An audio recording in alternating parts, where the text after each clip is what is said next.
क्या इसराइल के prime minister Benjamin Netanyahu को जान के लाले पड़े हैं? जब हिजबुल्लाह के ड्रोन्स ने उनके बेडरूम की खिड़की पर दस्तक दी, वो अपनी पूरी कैबिनेट को लेकर अंडरग्राउंड हो गए। अब ये खबर आई है कि उन्होंने अपने बेटे की शादी पोस्टपोन कर दी है। इस्राइली प्राइम मिनिस्टर बेंजामिन नेतन्याहू के खौफ व हरास के आलम के बारे में तफसील जानने से पहले अगर आपने अब तक ये चैनल सब्सक्राइब नहीं किया है तो इसे सब्सक्राइब कर लें और बेल आइकन को क्लिक करना न भूलें, ताकि आपको हर नए वीडियो का नोटिफिकेशन वक्त पर मिलता रहे।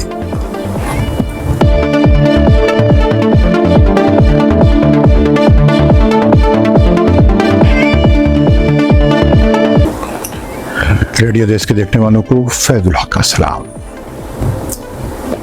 अचानक ये खबर गर्म हो गई है कि इस्राइल के प्राइम मिनिस्टर बेंजामिन नेतन्याहू ने अपने बेटे की शादी पोस्टपोन कर दी है। उनकी शादी का फंक्शन तेल अवीव के नॉर्दर्न इलाके में 26 नवंबर को होने वाला था। सारी तैयारियां काफ़ी पहले से चल रही थी कि अचानक हिजबुल्लाह के ड्रोन्स बेंजामिन नेतन्याहू के बेडरूम की खिड़की तक पहुंच गए। इत्तेफाक से वो और उनकी बीवी घर पर नहीं थे। नेतन्याहू पहले हमास के लीडर इस्माइल हनिया के ईरान में और हिजबुल्लाह के लीडर हसन नसरल्लाह के लिबनान में कत्ल का जश्न मना रहे थे। जब नशा उतरा तो उन्हें मौत खुद अपने सामने खड़ी नजर आने लगी। अब जबकि उनके बेटे की शादी के जश्न आने का मौका आया और मेहमानों की लिस्ट बनने लगी तो शायद किसी ने याद दिलाया कि आपके यहाँ शादी में आ तो सकते हैं, लेकिन अगर पीछे पीछे हिजबुल्लाह के ड्रोन्स या मिसाइल आ गए तो क्या होगा।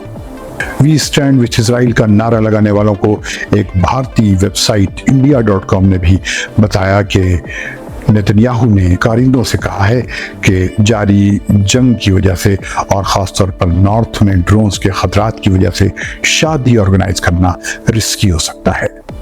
अब वी स्टैंड विथ इसराइल वालों को अपने ही यहाँ यही नॉन वेज कोशर का इंतज़ाम करना पड़ेगा। इसी भारतीय वेबसाइट ने यह भी बताया कि हिजबुल्लाह ने अपना एक नया लीडर चुन लिया है।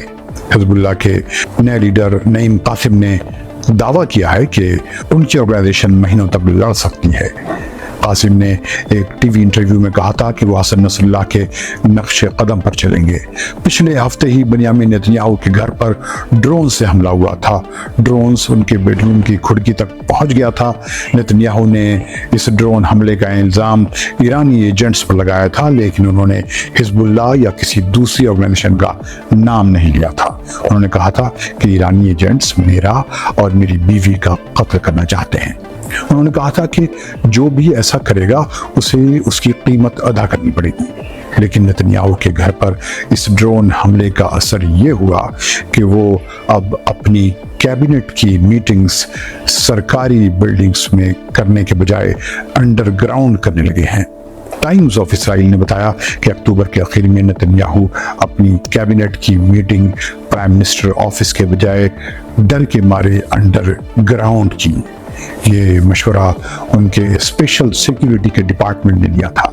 शायद उसे अंदाजा हो चुका है कि इसराइल ने बर्बरियत का जो मुजाहरा किया है उसकी वजह से अब हर तरफ उनके लिए ही नहीं बल्कि पूरे इसराइल और इसराइलियों के लिए खतरा है। टाइम्स ऑफ इसराइल ने लिखा है कि नेतन्याहू की इस अंडरग्राउंड होकर मीटिंग करने का फैसला इसलिए लिया गया था क्योंकि इसराइली अफसरान को खतरा बढ़ गया है और हिजबुल्लाह के ड्रोन्स नेतन्याहू के घर पर भी दस्तक दे चुके हैं। इस इसराइली अखबार ने हुकूमत के सोर्सेज के हवाले से कहा है कि अब नियर फ्यूचर में तमाम कैबिनेट मीटिंग्स जगह बदल बदल कर हुआ करेगी कि खतरा बढ़ता ही जा रहा है। पिछले हफ्ते जो कैबिनेट मीटिंग हुई उसकी जगह के बारे में कैबिनेट मिनिस्टर्स को वक्त पर ही बताया गया। चूंकि इस अंडरग्राउंड जगह जहां मीटिंग रखी गई थी मिनिस्टर्स के एडवाइजर्स को नहीं जाने दिया जाएगा कि ये जगह बहुत छोटी है। टाइम्स ऑफ इसराइल के मुताबिक कैसरिया में नेतन्याहू के ज़ाती मकान पर लिबनान से 3 ड्रोन से हमला हुआ था। उनमें से 2 को तो मार गिराया गया, तीसरा घर तक पहुंच गया और उसने नेतन्याहू के बेडरूम की खिड़की तक पहुंचने में कामयाबी हासिल कर ली।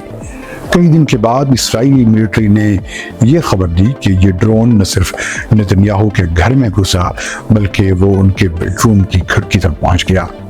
چونکہ اس میں لگے شیشے اور دوسرے انتظامات سخت تھے، اس لیے ڈرون کھڑکی کے اندر نہیں داخل ہوا، اس نے اسے باہر سے ہی نقصان پہنچایا۔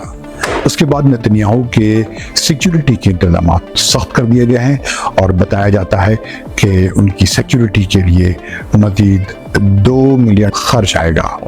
حال ہی میں اسرائیل نے ایران کے کئی ٹھکانوں پر حملہ کیا ہے۔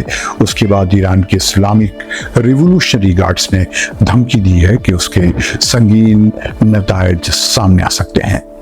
ایسے میں جب اسرائیل 50,000 سے زیادہ بے گناہ فلسطینیوں کا قتل عام کر چکا ہے اور روز نہ جانے کتنے اس کی بربریت کا نشانہ بن رہے ہیں اور وہ انٹرنیشنل آرگنائزیشنز اور UN کو بھی درکنار کر چکا ہے، اس نے ہر طرف موت ہی موت پھیلا رکھی ہے۔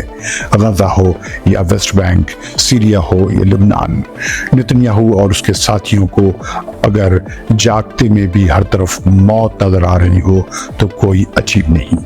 ایسے میں وہ بھلا اپنے بیٹے کی شادی کی سیج سریام کیسے سجا سکتے ہیں؟